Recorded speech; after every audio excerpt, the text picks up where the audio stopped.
ज्ञान को समझ पाते हैं। तो आज वो शुभ दिन आया है जो आपको ये ज्ञान सुनने को मिलेगा। लेकिन सत्संग शुरू करने से पहले उस परमपिता परमात्मा को, उस बंदी छोड़ को, उस कुल के मालिक को हमने याद करना है और जयकारा लगाना है।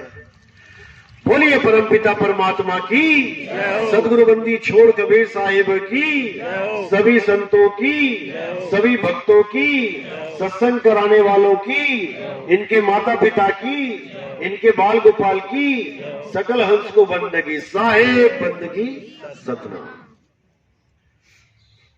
तो आज वो शुभ दिन आया है करौली में, जो इस मूल ज्ञान का प्रचार आपके बीच में हो रहा है। क्योंकि साहिब कहते हैं बहुत बड़े भाग होते हैं उन जीवों के जो पूरे जीवन काल में भी एक बार भी इस सत्संग को सुन पाए।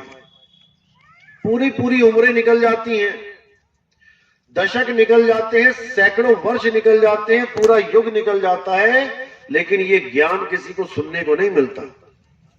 ये ऐसा दिव्य ज्ञान है, ऐसा गुप्त ज्ञान है।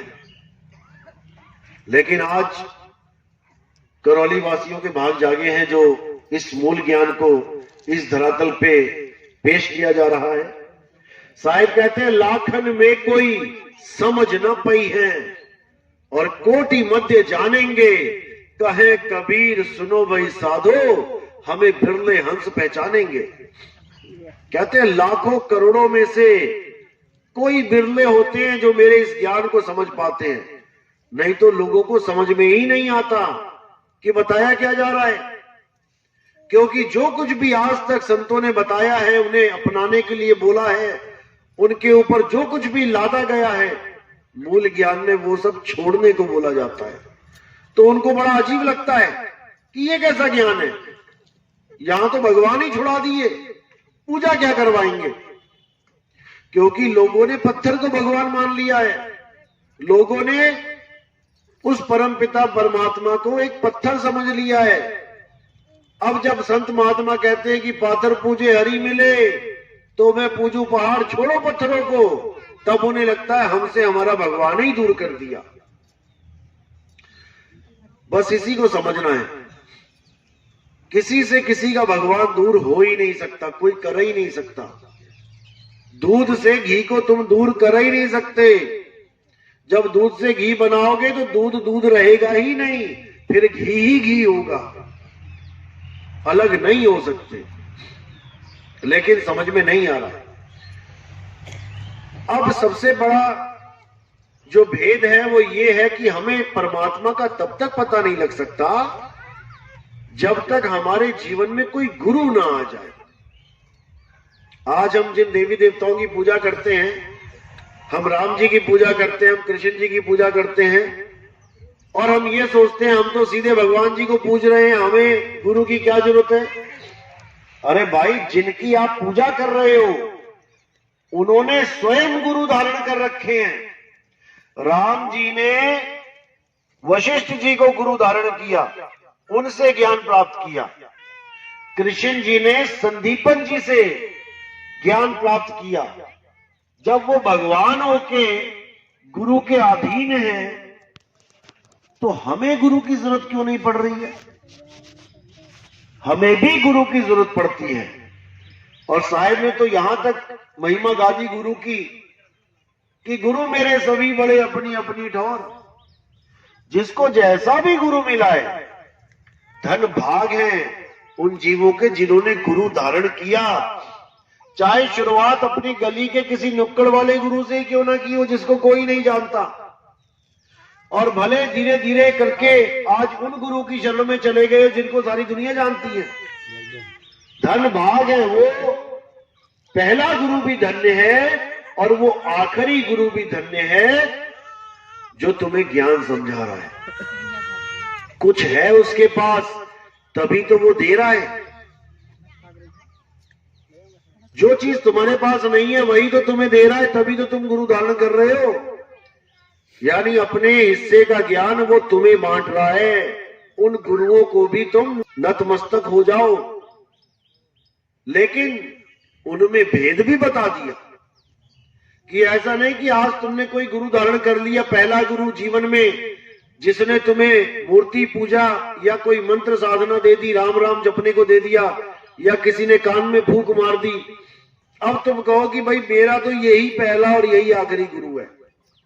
तो इसके लिए भी मना किया कबीर साहब ने। वो कहते हैं गुरु मेरे सभी बड़े, अपनी अपनी ठौर और शब्द विवेकी पारखी सो माथे का मोर। सारे गुरु मेरे लिए पूजनीय हैं क्योंकि कुछ ना कुछ हमें दे रहे हैं, लेकिन मैंने आगे से आगे बढ़ते जाना है, क्योंकि जो असली नाम है, असली गुरु का शब्द है, जब तक मुझे वो नहीं मिल गया तब तक मेरी ये यात्रा रुकनी नहीं चाहिए। अगर मेरी यात्रा पहले गुरु पे ही अटक गई कि गुरु बदलना तो पाप होता है, मैं नहीं बदलूंगा, तो समझ जाना कि तुम ज्ञान से नहीं एक चमड़ी से प्यार कर बैठे हो, एक चमड़ी को गुरु मान बैठे हो, शरीर को गुरु मान बैठे हो। शरीर गुरु नहीं होता, गुरु ज्ञान होता है। एबीसी में ही गुरु चले गए इस दुनिया से, आज भी वो ज्ञान बच्चों को दिया जा रहा है। तो ज्ञान कौन है? गुरु शरीर है। ज्ञान ज्ञान है, गुरु ज्ञान है। शरीर कोई भी होए जो तुम्हें ज्ञान दे रहा है, आएगा जाएगा आएगा जाएगा, लेकिन ज्ञान अटल है। कोई भी गुरु आके ना तो 25 शब्द बना पाया अक्षर, और ना ही 27 बना पाया। अंग्रेजी के 26 के 26 हैं। तो इसी को समझना है। हम अटक जाते हैं देह में। हम किसी भी गुरु के पास जाते हैं, हम क्या सुन के जाते हैं? हम उसका ज्ञान सुन के जाते हैं। हम मैच करके जाते हैं, वेदों में पुराणों में क्या लिखा है और गुरु जी क्या बता रहे हैं, बिल्कुल सही है, हमें उस गुरु को धारण करना चाहिए। पहुंच गए गुरु के पास, नाम ले लिया, लेकिन जब उससे आगे का ज्ञान मिला तब हम अटक जाते हैं। नहीं नहीं नहीं, मैं गुरु नहीं त्यागूंगा। अब गुरु देह कैसे हो गई?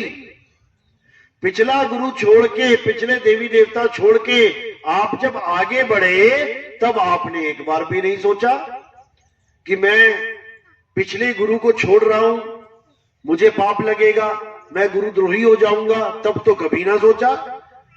लेकिन अब अगर उस गुरु को छोड़ने की बारी आती है तो उन्हीं के जितने भी मेंबर हैं वो सब आपको गुरुद्रोही कह के भरमाना शुरू कर देते हैं। उनसे पूछो, गुरुद्रोही तो मैं तब नहीं था क्या जब पिछले गुरु को छोड़ के तुम्हारे पास आया? तब तो तुमने कहा ये पुण्यकर्मी जीव है। अब इस ज्ञान से आगे का ज्ञान जब मुझे मिल रहा है और मैं इस गुरु को छोड़ के आगे जा रहा हूं, तो सब मुझे गुरुद्रोही कहने लग गए। ऐसा नहीं है। आप ज्ञान के पुजारी हैं। बचपन से लेके आज तक आप ज्ञान के ही पीछे चले हैं।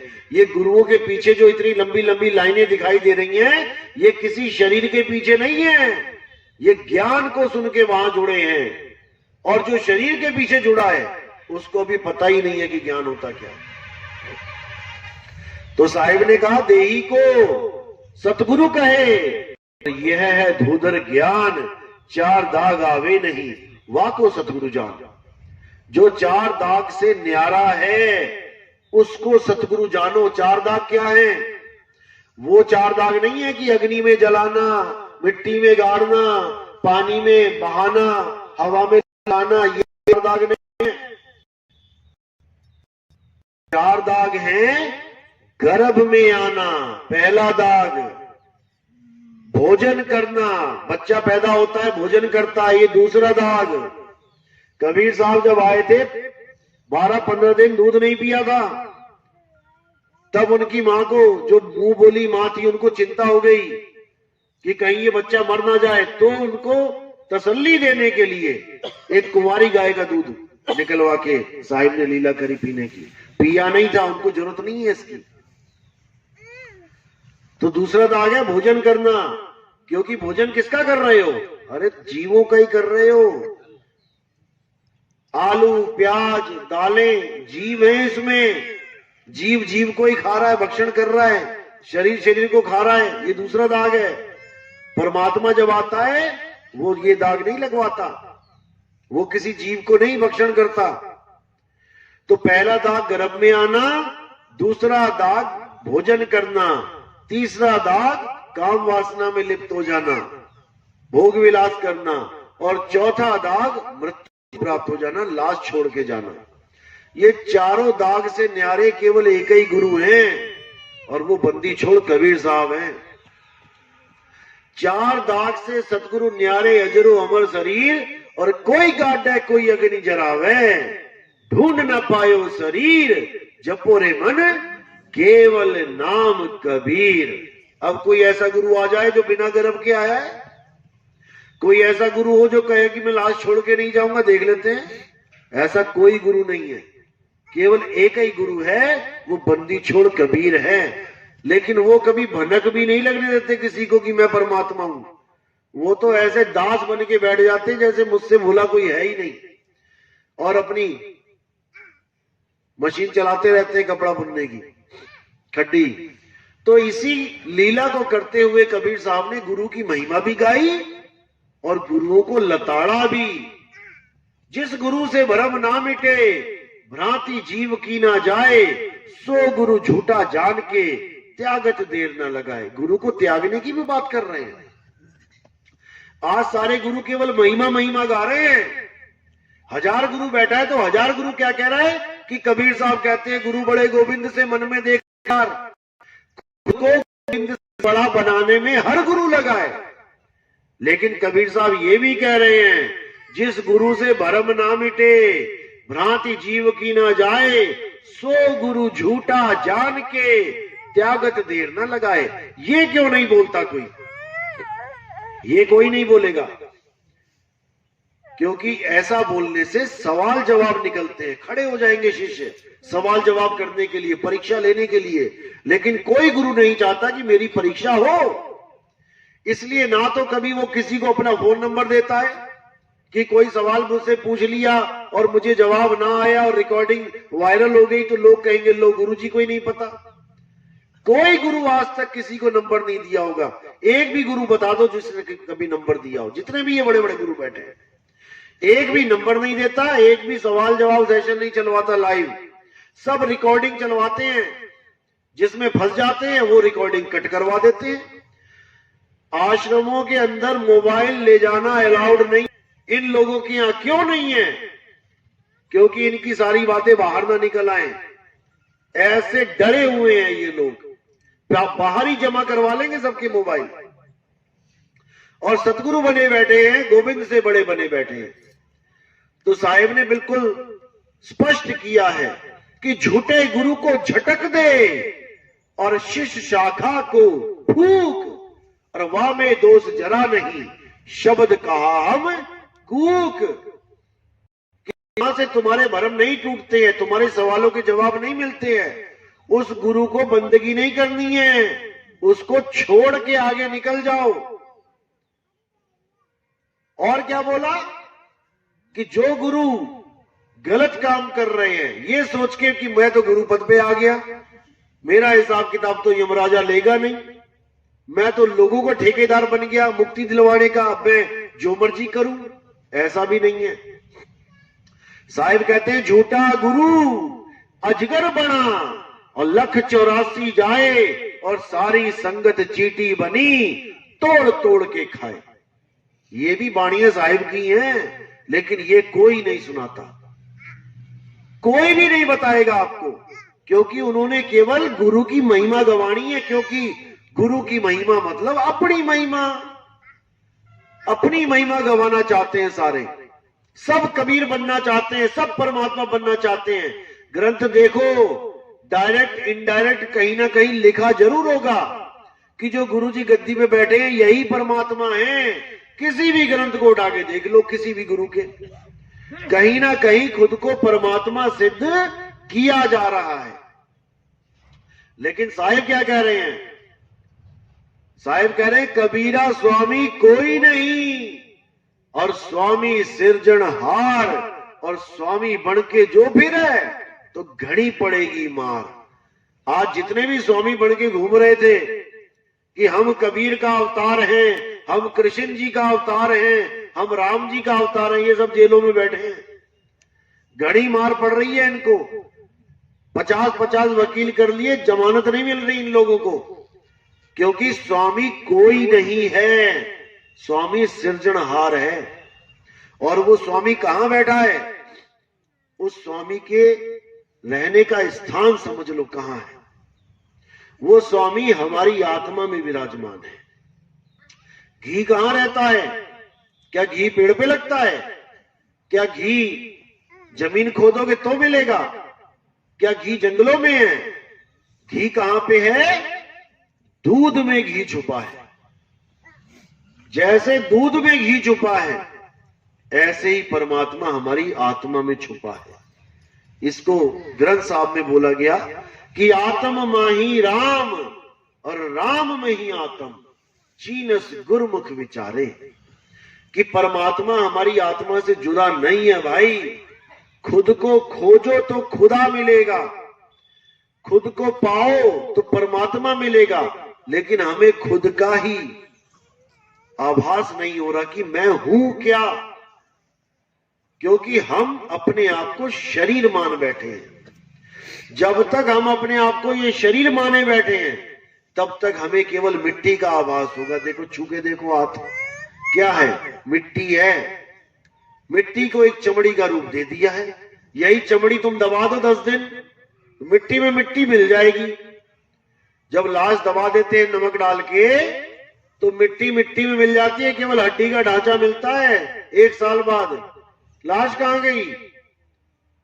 मिट्टी कहां गई? चमड़ी कहां गई? मिट्टी में मिल गई। अब हम अपने आप को मिट्टी मान बैठे कि मैं तो आदमी हूं, मैं तो औरत हूं। अब आदमी और औरत क्या है? केवल मिट्टी है, कपड़े हैं ये। किसके? जीवात्मा के।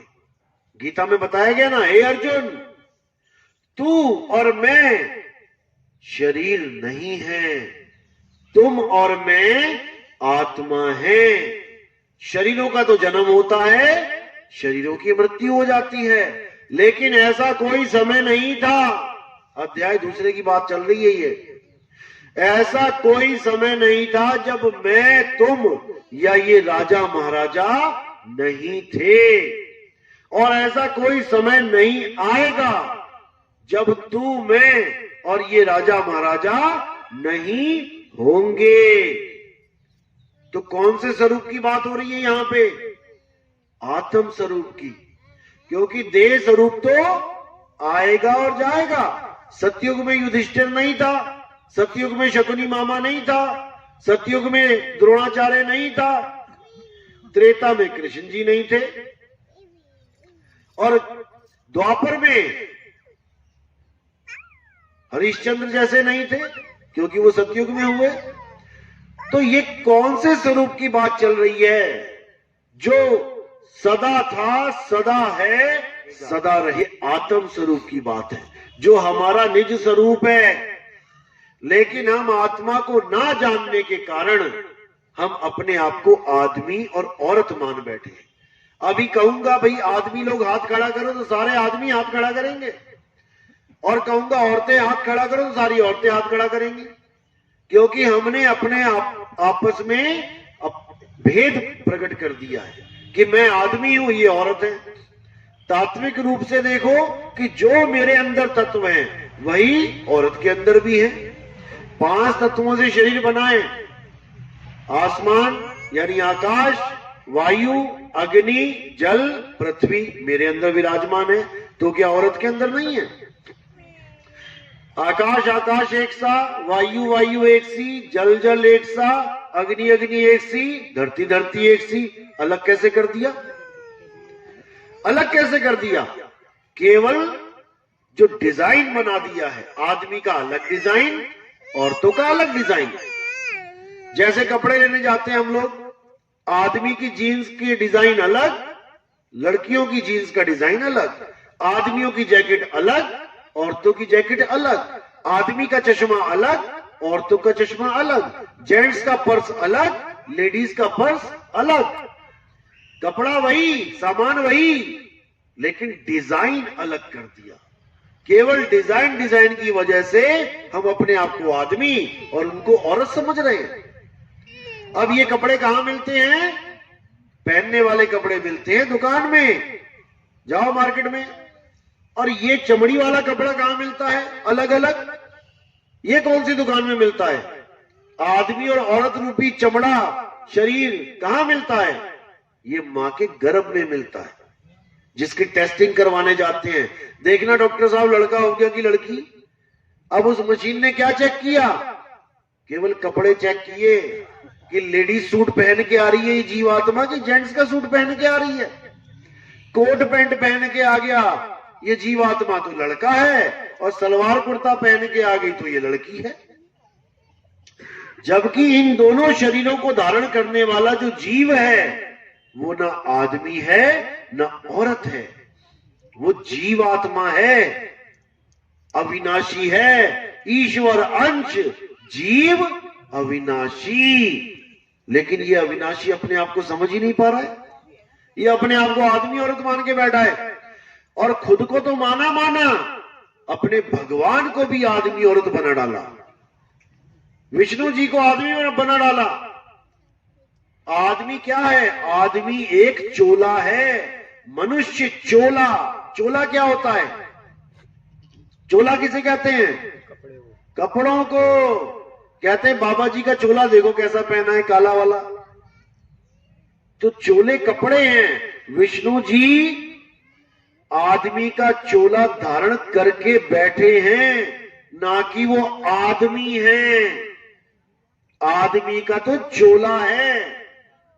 विष्णु जी ही मछली का चोला धारण करके आए थे सतयुग में। पहला अवतार कौन सा था? मत्स्य अवतार। मछली का चोला धारण किया। तब तो हमने नहीं कहा कि विष्णु जी मछली हैं, तब तो हमने उसको मछली मान के रिजेक्ट मार दिया कि नहीं मछली नहीं है, विष्णु जी तो आदमी है। मछली का चोला छोड़ के फिर कछुए का चोला पकड़ा उन्होंने, कछुए का चोला पहना। तब भी हमने ना सोचा कि विष्णु जी शायद कछुआ है, नहीं, हम नहीं मान सकते। कछुए का छोड़ के जंगली सुअर का चोला पकड़ा, तब भी हमने नहीं माना कि नहीं विष्णु जी जंगली सुअर नहीं हो सकते। उसके बाद नरसिंह अवतार का आधा आदमी आधा जानवर, हमने नहीं माना कि ये विष्णु जी का असली चोला है। उसको भी हम केवल एक अवतार मानते रहे कि कुछ समय के लिए ये चोला धारण किया है।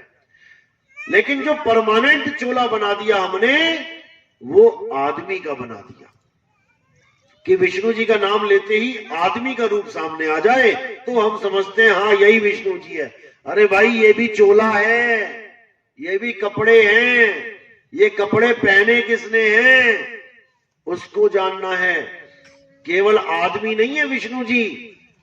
जब देवताओं ने समुद्र मंथन किया और उसमें से अमृत को निकाला गया, और जब राक्षस ने अमृत पीना चाहा तो कौन सा अवतार लिया? वहां पे क्या बन के दिखाया? स्त्री बन गए। एक औरत का रूप लेके उन्होंने सुदर्शन चक्र से गला काट दिया। तो कोई ना बोले कि विष्णु जी औरत हैं। जब शिव जी शंकर जी के पीछे भस्मासुर भागा भस्म करने के लिए, तो कौन सा अवतार लिया? तब भी मोहिनी रूप लिया, औरत का रूप लिया। तब भी कोई ना बोलता कि विष्णु जी औरत हैं। विष्णु जी को आदमी बना रखा है और लक्ष्मी जी को औरत बना रखा है। जबकि ना विष्णु जी औरत आदमी है, ना लक्ष्मी औरत आदमी है। ये तो केवल चोले हैं, कपड़े पहन रखे हैं इन्होंने। इसी प्रकार ना राम जी आदमी औरत हैं, ना सीता आदमी औरत है। दोनों जीव आत्मा हैं। जब तक हमें यह ज्ञान समझ में नहीं आया कि हम एक आत्मा हैं, तब तक आत्म ज्ञान की एबीसीडी भी किसी को नहीं पता लग सकती। और कबीर साहब का इस दुनिया में आने का एक ही मकसद था। यहां वो मंत्र जपवाने नहीं आए थे कि तुम मंत्र जपना शुरू कर दो, ना वो यहां पर मूर्ति पूजा करवाने आए थे कि तुम ब्रह्मा विष्णु महेश की मूर्तियां हटा दो और कबीर साहब के कैलेंडर बना के पूजने लग जाओ। ये भी काम नहीं करवाया कबीर साहब ने कभी। कबीर साहब यहां पे तुम्हें तुम्हारा स्वरूप बताने आए थे कि तुम हो क्या, तुम एक आत्मा हो, यही ज्ञान वो देने आए थे। और आत्मा का ज्ञान देने का मतलब होता है आत्म ज्ञान। इसलिए साहिब ने बोला कि आत्म ज्ञान बिना नर भटके, कभी कावा कभी काशी। उन्होंने ये नहीं बोला कि मंत्र ज्ञान बिना नर भटके या तीर्थ ज्ञान बिना नर भटके, ये काम नहीं था कबीर साहब का। वो तो तंत्र मंत्र के खिलाफ थे। अरे तंत्र मंत्र सब झूठ है, इनमें ना उलझे कोई, और सार शब्द जाने बिना कागा हंस ना होए। सार शब्द जाने बिना कागा हंस ना होए, ये स्वरूप ज्ञान है। क्योंकि कागा को हंसा बनाना है, यानी स्वरूप को बदलना है। कैसे बदलेंगे? अभी ये जीव रूप में कागा बना बैठा है, दुनिया भर के विकार लेके बैठा है, कौवा बना बैठा है। और जब ये बंदगी करके जीव से पीव अवस्था में आएगा, तब ये हंस बन जाएगा। इसी को साहिब ने बोला कि कोटि तो ब्रह्मा भय और कोटि भय ईश, साहिब तेरी बंदगी से जीव होए जगदीश। तो जब ये जगदीश रूप में आ जाएगा, यानी अब अपने निज ज्ञान में, निज नाम में आ जाएगा, आत्म ज्ञान में आ जाएगा, अब ये विकारों से दूर हो जाएगा, तब जाके ये हंसा बनेगा। जब तक इसे सतनाम नहीं मिलेगा, ये हंसा बन ही नहीं सकता। सतनाम कोई मंत्र नहीं है कि आज सतनाम के नाम पे कोई ओम सोम जपवा रहा है, कोई कह रहा है सोम सोम जप लो सतनाम है, कोई सतनाम सतनाम ही जपवाई जा रहा है। सतनाम, ये सतनाम नहीं है। कबीर साहब क्या कहते हैं? अरे सतनाम कोई नाम नहीं, यह है आपन रूप, और जो जाने इस भेद को पावे आप स्वरूप। सतनाम तुम्हारा स्वरूप है, सतनाम तुम्हारा निज नाम है। अरे तीन गुणों की भक्ति में भूल पड़ा संसार, कहे कबीर निज नाम बिन कैसे लागे पार। मैं अपने नाम के बिना पार नहीं हो सकता। निज नाम मेरा नाम। तुम्हें खुद को जानना पड़ेगा पहले कि तुम क्या हो। तुम ये शरीर नहीं हो, शरीर तो छोड़ के जाना है एक दिन। किसी की मां मर गई, लाश पड़ी हुई है, फिर भी वो कह रही है मां मुझे छोड़ के चली गई। चली कहां गई? ये पड़ी तो है मां। इसी को आज तक मामा मामा कर रहे थे, मेरी मां की आंखें, मेरी मां के कान, मेरी मां के बाल। ये लाश पड़ी है, अब कह रहे मां मुझे छोड़ के चली गई। तो जो गया, क्या उसको देखा कि वो कौन था? जो चला गया उसके स्वरूप को जानते हो वो क्या था?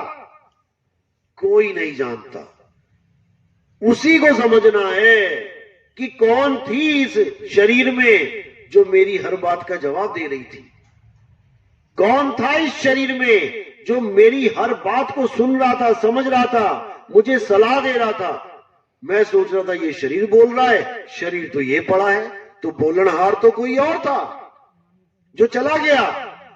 इसी को साहिब ने बोला, अरे चाम के महल में बोलता राम है, तू राम और चाम को चीन भाई। इस चाम में ही राम बोलता है, लेकिन वो राम कैसा है, कैसे मिलेगा, ये जानने के लिए हमें भेदी सतगुरु की आवश्यकता पड़ती है। जपी तपी सन्यासी की नहीं। हम गलती से जपी तपी सन्यासियों को गुरु मान बैठे हैं, जबकि ये गुरु नहीं है। जपी क्या करेगा? खुद भी नाम जपता है, तुम्हें भी जपवा देगा। तो साहिब कह रहे हैं नाम है जप में सारा ज्ञान फेल। तपी क्या करेगा? खुद भी एक टांग पे खड़ा है, तुम्हें भी एक टांग पे खड़ा करवा देगा। जाओ बेटा शरीर को कष्ट दो, तब परमात्मा मिलेगा। और गीता क्या कहती है कि जो व्रत तक करते हैं, व्रत को खंडन कर रखा है, वो भी राक्षस जूनी के लोग हैं जो गलती से इंसान चूल्हे में आ गए। व्रत का भी खंडन कर रखा है गीता में कि जो अपने शरीर को कष्ट देते हैं वो परमात्मा के प्यारे नहीं हो सकते। तो यहां तक बोल दिया। तो जपी तपी और सन्यासी, इन तीनों को गुरु मानने वाले जितने भी शिष्य हैं, ये कभी परमात्मा को प्राप्त नहीं कर सकते। हाँ, ये जरूर बन जाएंगे जपी तपी सन्यासी।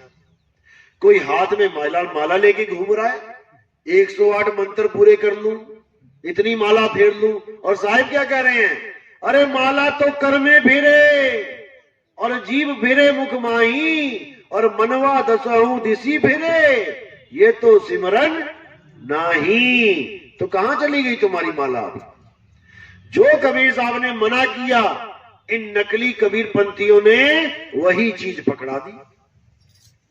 साहिब कह रहे हैं, मोको कहां ढूंढे रे बंदे, मैं तो तेरे पास में। और ये नकली कबीर पंथी कहते हैं कि वो सतलोक में बैठा है, 16 संख योजन दूर बैठा है, और साहिब चीख चीख के कह रहे हैं, मैं तो तेरे पास में हूं।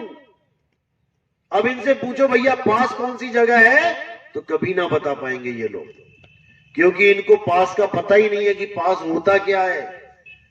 कितनी पास है परमात्मा?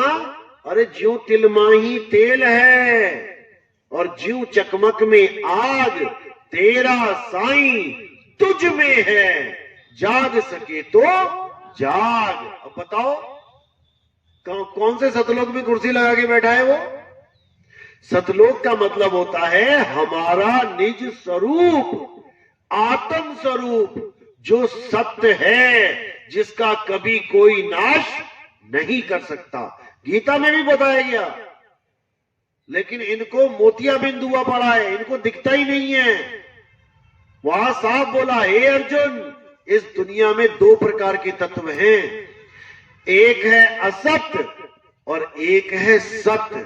असत तो सब शरीरों को जानो, जो आते हैं जाते हैं, बनते हैं बिगड़ते हैं, लेकिन जो सत्य है वो कभी आता जाता नहीं है, वो बनता बिगड़ता नहीं है। ये सत्य आत्मा है, बिल्कुल क्लियर लिखा है। और ये सत्य जो है अचल है, ये चलता नहीं है। अध्याय 2 24वां श्लोक, हे अर्जुन, आत्मा अचल है, जीव को आत्मा मत मान लेना गलती से। जीव आत्मा अलग है, वो चलता है, लेकिन आत्मदेव वो कभी नहीं चलता। लोगों को समझ में ही नहीं आ रहा, गीता पढ़ने वालों को, कि वहां पर जीव अलग है और आत्मा अलग है, दोनों को एक ही बना के बैठे हुए हैं, इसीलिए नहीं समझ पाते। तो साफ बोला है कि आत्मा अचल है, और ये जीव वहां तक कैसे जाए? विहंगम चाल से जाएगा। गरीबदास जी कहते हैं, और आप लोग सुनते भी होंगे, सतगुरु के लक्षण कहूं अचल विहंगम चाल, और हम अमरापुर ले गए ज्ञान सबद सरघाल। कि जब मुझे गुरु मिला, सतगुरु मिला, तो उसके लक्षण बताता हूं मैं तुम्हें क्या होते हैं। वो ये नहीं होता कि पहले गुदा चक्र से शुरुआत करी, फिर स्वाद चक्र में लेके आया, फिर नाभि तक लेके आया, फिर हृदय में लेके गया। ये लक्षण नहीं है कि ऐसा गुरु मिल गया, पहले नाभि में चलना है, नाभि से अकल कला में लेके जाएगा, त्रिकुटी से 4 उंगल ऊपर, फिर और आगे लेके जाएगा। ये वो नहीं है, ये सब भरमजाल वाले हैं, क्योंकि वहां पर केवल और केवल विहंगम चाल से जाया जा सकता है। यानी निराधार भक्ति, संतों सार शब्द निराधारा। जो सार शब्द है, यानी जो परमात्मा है, वो निराधार है, वो किसी के आधार पे नहीं है। जैसे आपकी छत दीवारों के आधार पे है, दीवारें हटा दो छत गिर पड़ेगी। ऐसे नहीं है वो कि पौड़ी पौड़ी पौड़ी चढ़ के तुम आसमान पे, इस पे चढ़ जाओ छत पे। वहां तो विहंगम चाल से जाते हैं, पक्षी की तरह। पक्षी कभी किसी का सहारा लेके नहीं जाता, वो सीधा विहंगम चाल पकड़ता है। इसी को साहिब ने बोला है कि बहुत से गुरु मिलेंगे तुम्हें जगत में, कोई नाभि पे ध्यान लगवा के कहेगा कि यहां से तुम्हारी शुरुआत होगी, धीरे धीरे करके आगे बढ़ोगे। कोई गुदा चक्कर से स्टार्ट कर देगा, मूल चक्कर से, गणेश जी के स्थान से। कोई कहीं से स्टार्ट कर देगा, बिल्कुल नहीं। ये लक्षण सतगुरु का है ही नहीं, ये चाल सतगुरु की है ही नहीं। सतगुरु की चाल क्या है? शब्द विहंगम चाल हमारी, कहे कबीर सतगुर दैतारी। अरे खुले कपाट शब्द झनकारी, पिंड अंड के पार सो देश हमारा है, कर नैनो दीदार महल में प्यारा है। अगर विहंगम चाल वाला गुरु मिल गया तब तो समझो कल्याण हो गया, नहीं तो ये गुरु ऐसे मिलेंगे जो तुम्हें आधार वाली भक्ति करवा देंगे और तुम इसी काल जाल में रह जाओगे, बचने वाले नहीं हो। क्योंकि निराधार भक्ति केवल और केवल कबीर साहब की देन है, नहीं तो आज तक यही कुछ करते आ रहे थे सारे जोगी जप्पी तप्पी सन्यासी। तो इसीलिए कबीर साहब कह रहे हैं कि 3 गुणों की भक्ति में भूल पड़ा संसार, और कहे कबीर निज नाम बिन कैसे लागो पाप। निज नाम, तुम्हें अपने आप को जानना है पहले, किसी लोक में नहीं जाना। साहिब कह रहे ना कहीं आना ना कहीं जाना, आपे में आप समाना, तुम्हें खुद में समाना है। सतलोक, अलखलोक, अगमलोक, अनामी लोक, ये पर्यायवाची शब्द हैं। अकल कला, जैसे बोला जाता है अकल कला, अखंड शब्द, अनाम, ये सब पर्यायवाची शब्द हैं। एक महात्मा अकल कला को पता नहीं कौन सी कला बना दी, उसने कहता है एक कमल खिला हुआ उसको अकल कला कहते हैं। अरे शब्दार्थ देखो, अकल का शब्द अर्थ देखो क्या लिखा है। जब हम डिक्शनरी में अकल का मतलब खोजते हैं तो वहां पर आ जाता है अखंडित। अकल का मतलब होता है अखंडित, जो कभी खंड ही ना हो। और उसको कमल बना के पेश कर दिया एक महात्मा ने यूट्यूब पे, तो फिर तो 2 अखंडित हो गए। एक तो परमात्मा अखंडित, एक सार शब्द अखंडित, और एक अकल कला अखंडित। 2 छोड़ो 3 हो गए फिर तो। क्योंकि इन लोगों को समझ में ही नहीं आ रहा है कि करना क्या है। इसी दुविधा में ये जीव 84 में चले जाते हैं, लेकिन आने वाले सत्संगों में इसका पूरा खुलासा करेंगे। तो साहिब कह रहे हैं ये अलख, अगम, अनामी, ये सब पर्यायवाची हैं, सत्य के ही पर्यायवाची हैं। सतलोक यानी ऐसा लोक जो सत्य है, जिसका नाश नहीं होता। अलख, उस लोक को कोई लख नहीं सकता, इन आंखों से नहीं लखा जा सकता। अगम, उस लोक तक कोई पहुंच नहीं सकता, इन पैरों से नहीं पहुंच सकते। अनाम यानी उसका कोई नाम नहीं है, वो लिखा नहीं जा सकता। अलेख, वो 52 अक्षरों से परे है, निअक्षर। तो ये सारे पर्यायवाची नाम है। साहिब ने बोला बिन पांव का पंथ है और बिन बस्ती का देश। बिना पांव का पंथ है यानी पैरों से चल के नहीं जा सकते, वहां पे विहंगम चाल से जाएंगे। बिन बस्ती का देश, ऐसा नहीं है कि वहां कोई बस्ती है कि हमारे वहां पे घर है, मकान है, हम जैसे यहां पे मकान बना के रहते हैं हम वहां पर भी रहेंगे। एक महाराज जी कहते हैं हमारे क्वार्टर है वहां पे खाली पड़े हुए हैं, तुम लोग यहां रहने आ गए। चलो वहां पर सोने की सड़कें हैं, हीरे जवाहरात पन्ने हैं, हर घर के आगे एक यान खड़ा है, वायुयान। यहां तो चलाना साइकिल ना आती हमें, और वहां वायुयान चलाएंगे जाके। ऐसा भरमा दिया हम लोगों को केवल बाणियां पढ़ पढ़ के।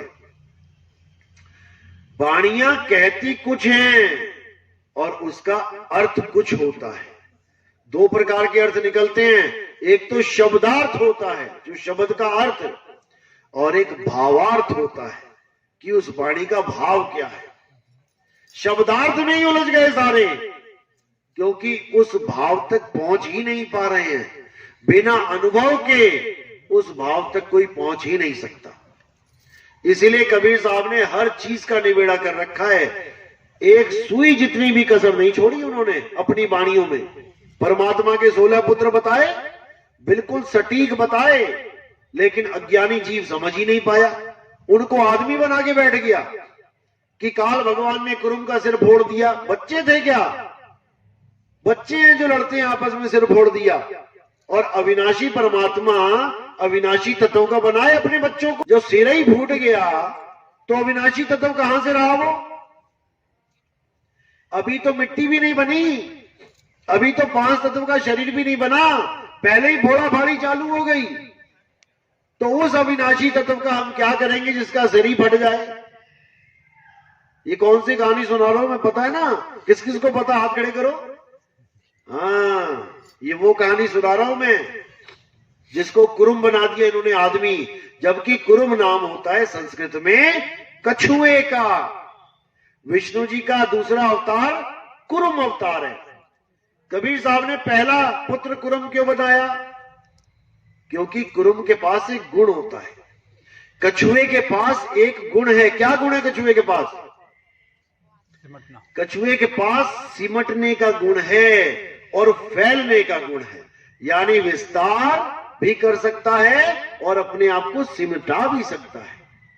ये सूरत का गुण है हमारा, ये गुण है। सूरत कितनी भी विस्तार कर सकती है। मैं अकेला था, आज देखो कितना विस्तार हो गया। कोई बच्चा पैदा हुआ, अकेला था, धीरे धीरे बड़ा हुआ, शादी हो गई, 1 से 2 हो गए, 2 से कई मुसलमान है तो 12 बच्चे कर दिए, हिंदू है तो 2 बच्चे कर लिए, विस्तार हो गया। उन 2 बच्चों से और 10 बच्चे हो गए, 10 के और 10, पूरा गांव बस गया। ये विस्तार है, ये सूरत का विस्तार है। चाहे तो वो एक झोपड़ी में खुश रहे, चाहे तो हर शहर में एक बंगला बना दे। आपका घर अपने शहर में होगा, लेकिन इन बाबों का घर हर शहर में है, हर शहर में सत्संग घर बना रखा है। ये विस्तार है। जितना मर्जी विस्तार करो, जितना मर्जी सिकुड़ जाओ। तो पहला गुण परमात्मा ने कौन सा है? पहला पुत्र कुरुम। कुरुम के बाद ही सारे हैं। और देखो गुण है ये कोई पुत्र नहीं है। कुरुम के बाद ज्ञान है, उसके बाद अचिंत्य है, यानी ये अचिंत्य, ये चिंता मुक्त है, इसको मरने का डर नहीं है। दया है, शील है, संतोष है, ये सारे गुण हैं परमात्मा के। 16 पुत्र नहीं है, ये गुण हैं आत्मा के। और सूरत के द्वारा विस्तार करती है, सूरत के द्वारा इसको संकुचित करती है। तो ये सारे कोड लगे हुए हैं। ये भावों को पकड़ना है, शब्दों को नहीं पकड़ना है। शब्दार्थ अलग है, भावार्थ अलग है। इसी प्रकार कबीर साहब की पूरी वाणी भावार्थों से भरी पड़ी है।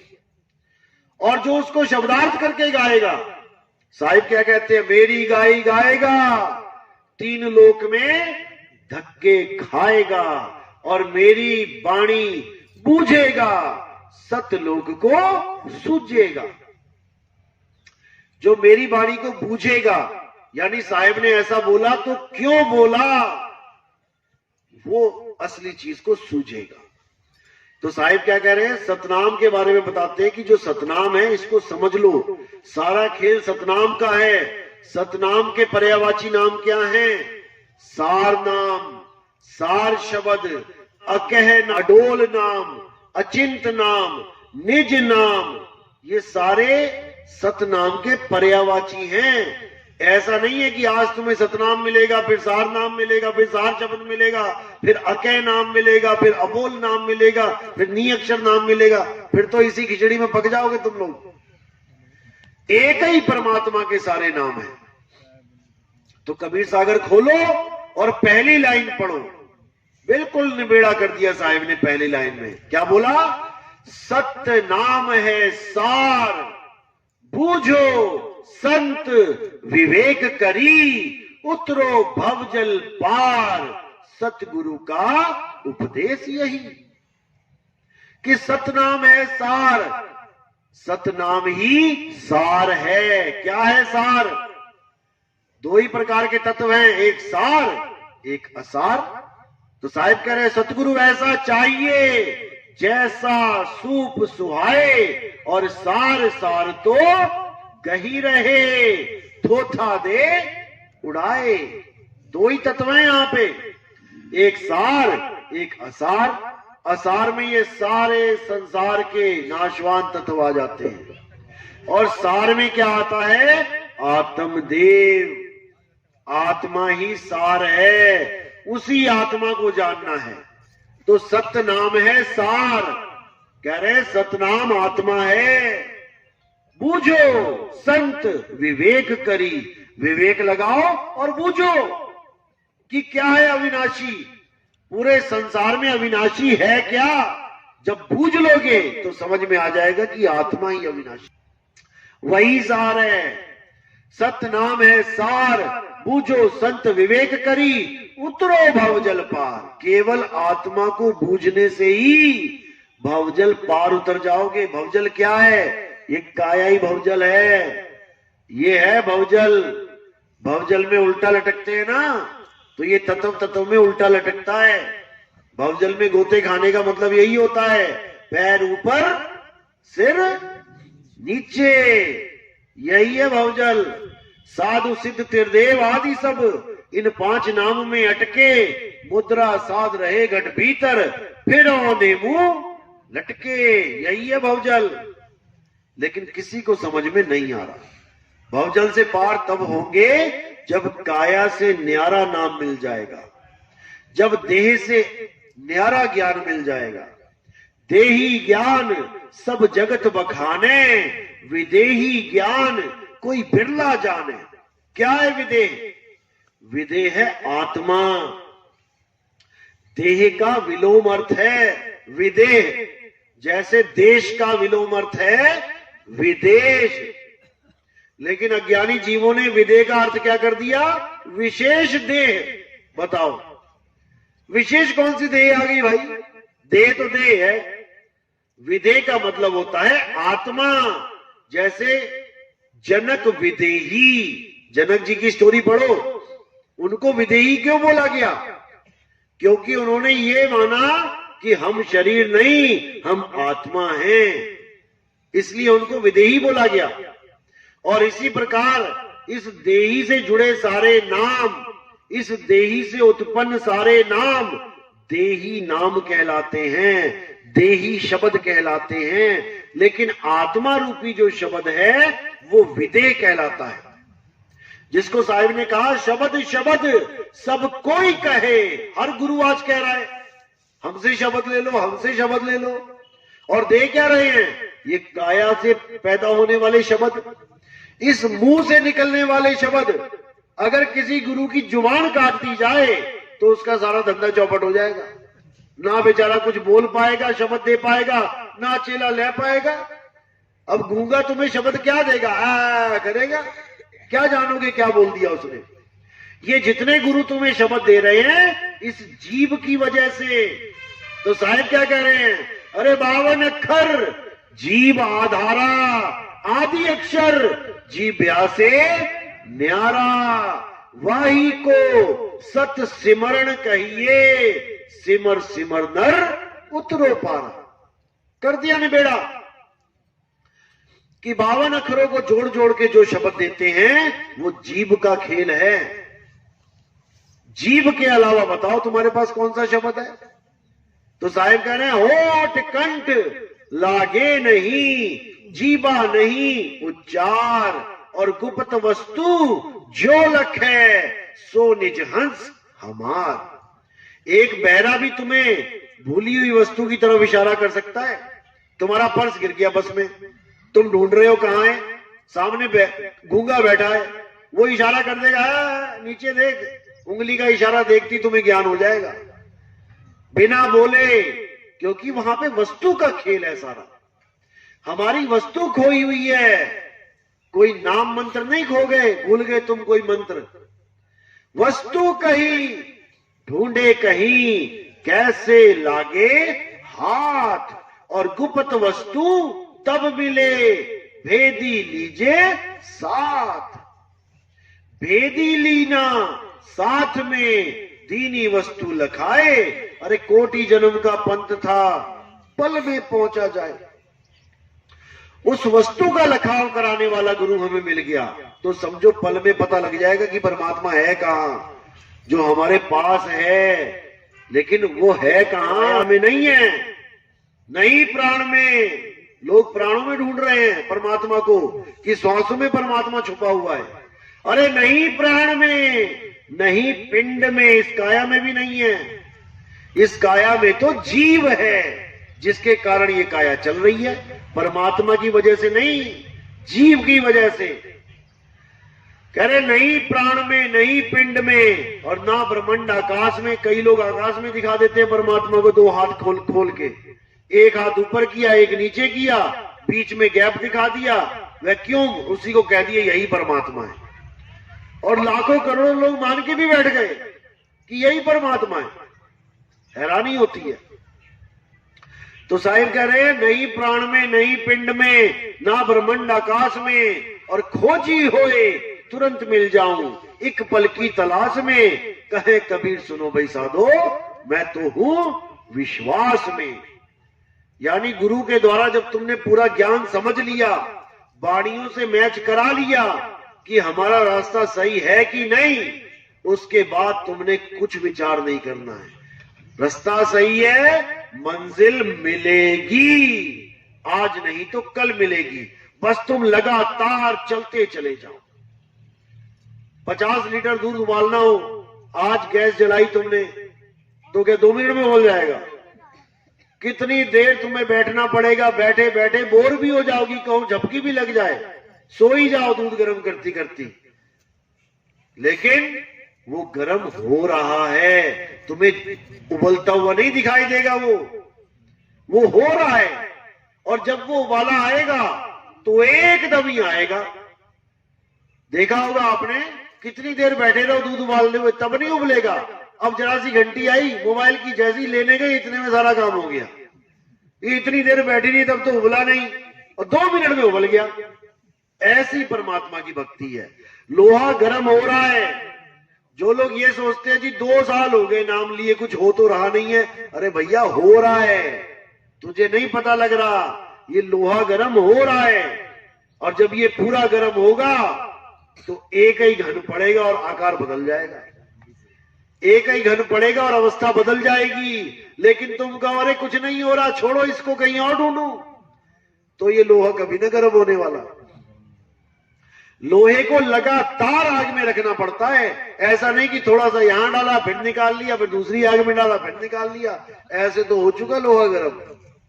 कुआं खोदते हो तो लगातार एक ही जगह खोदना पड़ता है। ऐसा नहीं 10 फुट खोदा, अरे यहां तो पानी है नहीं, चल 10 फुट और खोद लेता हूं, कहीं और खोदा फिर वहां पानी नहीं मिलेगा। 10-10 फुट खोद के सारी दुनिया खोद दोगे तो वो पानी मिलने वाला नहीं है। लगातार खुदाई चले। मैं कहता हूं कब तक चले? आखिरी सांस तक चले। आखिरी सांस तक अगर खुदाई करने की हिम्मत है एक ही जगह पे, तब तो इस पंथ में आना, वरना ये जल्दबाजी वालों का काम नहीं है। क्योंकि जल्दबाजी का काम शैतान का, भूल जाना इस बात को। तो कह रहे राम नाम रटते रहो, कब तक? जब तक घट में प्राण है। हिम्मत है, हिम्मत आखिरी दम तक परमात्मा पे विश्वास करने का अगर है, तब तो आना भैया, वरना बदनामी मत कराना कि हम भी नितिन दास के पास गए थे, 2 साल बाद हम भी गुरु ढूंढते फिर रहे हैं, हमें तो कुछ हुआ ही नहीं। ऐसे बंदे नहीं चाहिए हमें। कह रहे राम नाम रटते रहो जब लग घट में प्राण, और कबहू दीन दयाल के भनक पड़ेगी कान। क्या बहरा है क्या? वो क्या बहरा है जो आज नहीं सुन पा रहा है, कल ही सुनेगा? वो भी परीक्षा लेता है भाई तुम्हारी, कि देखे तो सही कुछ विवेक बुद्धि है कि नहीं। जो रास्ता बड़े बड़े सिद्धों को नहीं मिला, तुम्हें मिला, अब देखे कदर है कि नहीं। कदर देखता है वो। बेकदरी में हीरा भी कहां समझ के चला जाता है। जब बच्चे के हाथ में हीरा दे दो, वो भी देखता है कि मैंने किसके हाथ में ये पंथ पकड़ा दिया है, देखूं बच्चा है कि बड़ा है, विवेकी है। जो बच्चा होता है वो डामाडोल हो जाता है, क्योंकि उसको विश्वास ही नहीं है परमात्मा पे। वो कह रहे खोजी होए तुरंत मिल जाओ एक पल की तलाश में। अगर एक पल में परमात्मा मिल जाए तो फिर ये लाइन बोलने की जरूरत क्या है कि कहे कबीर सुनो भाई साधो मैं तो विश्वास में। जब परमात्मा मिल ही गया तो मैं विश्वास करूं ना करूं, मतलब क्या उसका? एक पल की तलाश में तुम्हें भेद पता लगता है कि मेरा परमात्मा है कहां। और उसके बाद क्या करना होता है? अरे सूरत फंसी संसार में, ता से पड़ गई दूर, सूरत बांध स्थिर करो, आठों पहर हुजूर। कब तक करनी है? आठों पहर तो करनी है। कब तक? आखिरी सांस तक। अगर तुम्हारे अंदर इतना हौसला है कि मैं आखिरी सांस तक पूरे विश्वास के साथ ये भक्ति करने के लिए तैयार हूं, तब तो भैया आना, वरना फालतू भीड़ मत बढ़ाना। साहिब कहते हैं द्वार धनी के पड़े रहो, धक्का धनी का खाओ। है हिम्मत धक्का खाने की? 1 साल धक्का खाया, 2 साल धक्का खाया, मन डगमगाया, 30 साल धक्का खाया, दरई छोड़ के भाग गया। ऐसा चेला नहीं चाहिए भाई। कहते द्वार धनी के पड़े रहो, धक्का धनी का खाओ, और कबहू धनी निवाजी हैं, जो दर छाड़ना जाओ। अगर ये सिरसाटे की भक्ति है, अगर इतना दम है तुम में कि मैंने तो अपना सिर काट के गुरु के दरवाजे पे रख दिया है, अब तारे चाहे डुबाए उसकी मर्जी है, तब तो आना, अदरवाइज आने की कोई जरूरत नहीं है। जागे रहो, जब मालिक दया करेंगे खुद ही विवेक बढ़ा देंगे। लेकिन जल्दबाजी में मत आना कि वहां जी वहां कुछ नहीं मिला, यहाँ 2 साल में 3 साल में कुछ नहीं मिला। ये भक्ति नहीं है हमारे यहाँ। हमारे यहाँ ऐसी है कि धीरे धीरे रे मना, और धीरे सब कुछ होए, माली सींचे 100 घड़ा, ऋतु आए फल होए। तुम्हारा बच्चा तुम्हारे साथ रहता है, 20 साल तक तुम्हारे साथ रहता है, 50 साल तक तुम्हारे साथ रहता है, क्या तुम उसको रोज घटता बढ़ता देख सकते हो? क्या तुम पहचान सकते हो कि सुबह कैसा था मेरा बच्चा और शाम को कैसा है? तुम्हें एक सा ही लगता है। इतने साल बीत जाते तुम्हें वैसा ही लगता है, तुम्हें पता भी नहीं लगता कि वो रोज बदल रहा है, हर पल उसका चेहरा बदल रहा है। ये कब समझ में आता है? जब कोई रिश्तेदार आता है 5 साल बाद, वो कहता है अरे भैया ये तो बहुत बड़ा हो गया। तुम कहोगे कहां, वैसा क्या वैसा ही है। तुम्हें वैसा का वैसा ही लग रहा है, क्योंकि तुम्हें नहीं समझ में आ रहा कि गति कितनी स्लो है। तो इसी स्लो गति में ये भक्ति होती है, ये सहज योग है। यहां पर खलबली वाला ज्ञान नहीं है कि आओ और 3 सेकंड में ले जाओ, ये वाला काम नहीं है भैया। यहां पर क्योंकि देना नहीं है, परमात्मा कोई ऐसी कोई चीज नहीं है कि उठा के तुम्हें पकड़ा दिया जाए। परमात्मा को पाना नहीं है, परमात्मा हो जाना है। होते होते समय लगता है। एक पेड़ बड़े पेड़ की आस नहीं लगाता, एक पौधा छोटा, वो छोटा पौधा बड़ा हो जाता है। ऐसे ही आपने जीव से पीव होना है, उसमें समय लगता है। बाकी मालिक की मौज है, कौन कितनी भक्ति करके आया है, पिछले संस्कार कैसे हैं। कईयों को तो सत्संग सुनते सुनते ही काम शुरू हो जाता है, कईयों को 1-1, 2-2 साल तक नहीं समझ में आता हो क्या रहा है। तो सबके भाग अलग हैं, सबकी अवस्था अलग है। इसलिए धीरे धीरे सहज होना सीखो। धीरे धीरे सहज होते जाओगे, काम अपने आप बनता जाएगा। तो उसने आना इस पंथ में जो सहज होना समझे, जो सहज होने के लिए तैयार है। सहज होने का मतलब है खलबली छोड़ दो, जब होगा तब ही होगा, ना तुम्हारे करने से होगा ना मेरे करने से होगा। जब मालिक की मौज होगी तभी होगा। तेरा पाना मीठा लागे, चाहे आज कर दे चाहे अंत समय में कर देना, भाई हम तो तेरे हैं। अगर ये अवस्था है तब तो नाम दीक्षा लो, वरना अभी वही करो जो आप कर रहे हो। कोई जल्दबाजी नहीं है किसी भी प्रकार की। ये तो सहज योग है, धीरे धीरे वाला काम यहां पर होगा, एकदम वाला काम यहां नहीं होगा। तो आज का सत्संग यही समाप्त करते हैं। कोई सवाल है किसी भगत का? क्योंकि जल्दी सवाल जवाब होता नहीं है गुरुओं के पास, लेकिन बहुत से लोग होते हैं जो शंका मन में होती है, वो शंका समाधान कर सकते हैं। किसी का कोई सवाल है वो हाथ खड़ा कर सकता है। हाँ जी बोलो। मेरा सवाल यह है गुरु जी, जैसे कोई अंधा, गूंगा और बहरा है तो वो इस वेद को कैसे जान पाएगा? पहले ये समझ लो कि ना तो ये केवल बोल के बताने वाली चीज है जो बहरा ना समझ पाए, और ना ही ये कोई दिखाने वाली चीज है जो अंधा ना समझ पाए। ये ज्ञान है सैन वैन का।